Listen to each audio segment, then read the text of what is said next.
It not clear for you too. It not clear for you too. This very sad incident is just from another business deal gone wrong, and that same incident could have been avoided if anger and misunderstanding were not involved. In this life, whenever you want to do any business with, irrespective of whom the person is, just make sure that terms and conditions are spelled out correctly, and the consequences of breach of contract must be understood properly. If you want to do any business with an uneducated person, just make sure that you speak the language the person understands. If not, that business is not going to end well.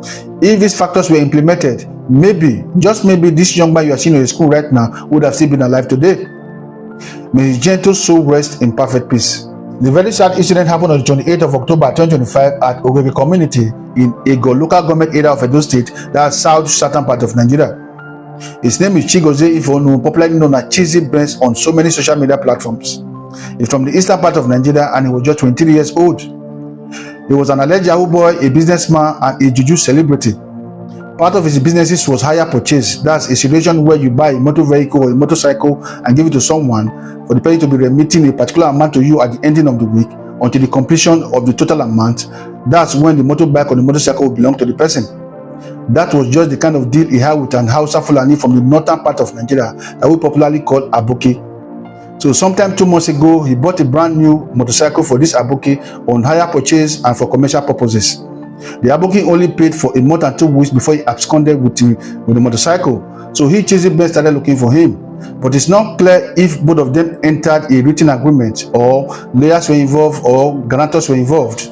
But what is clear right now is that Chizzy Benz actually bought a brand new motorbike for an Aboki for commercial purposes. So on the 28th of October 2025, Chizzy Benz was driving along a community that's close to Hausa Quarter when he saw the Aboki man, and he quickly parked his car and approached him.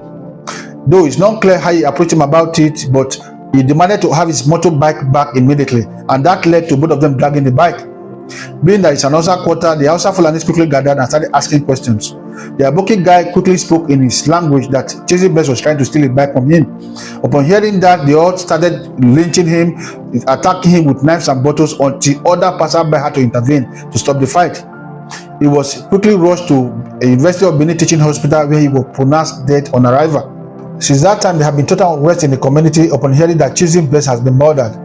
His friends, relatives, loved ones, and some youths in the neighboring communities went to Hausa Quarters and started attacking and stabbing anyone they could get hold of.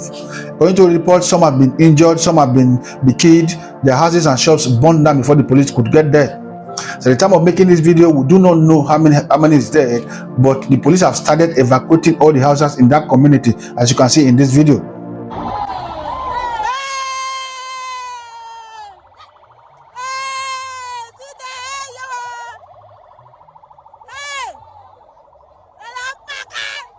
Since then, police have been able to arrest about 13 suspects connected to the murder, and we are very sure that they are still going to arrest more the way things are going right now.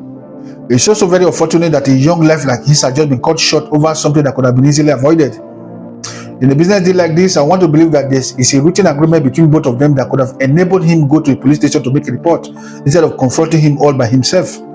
We all know how aggressive some of them can be, coupled with the fact that most of them always go around with knives and daggers. And also communicating with them is also another major problem, because most of the ones I know, they hardly understand English language, and this make understanding each other very, very, very difficult. And for me, what Chizzy Benz would have done, immediately he saw him, would have just rushed down to a police station and get a policeman to arrest him. With that, he would have conveniently retrieved his bike back and still remain alive. Or when he went to the Hausa Quarter, he would have gone there with his friends. They wouldn't have been able to overpower him or much less taking his life. These are just the mistakes that he made that cost him his life. You know, anytime you are doing a business with an Aboki man, just make sure that he understands you very well. And most of them, they believe that when you are speaking English language, you are trying to intimidate them, and that is where their anger and aggression usually come from. May his gentle soul rest in perfect peace once more, and please like and share this video so that other people will see it and learn from it. See you next time.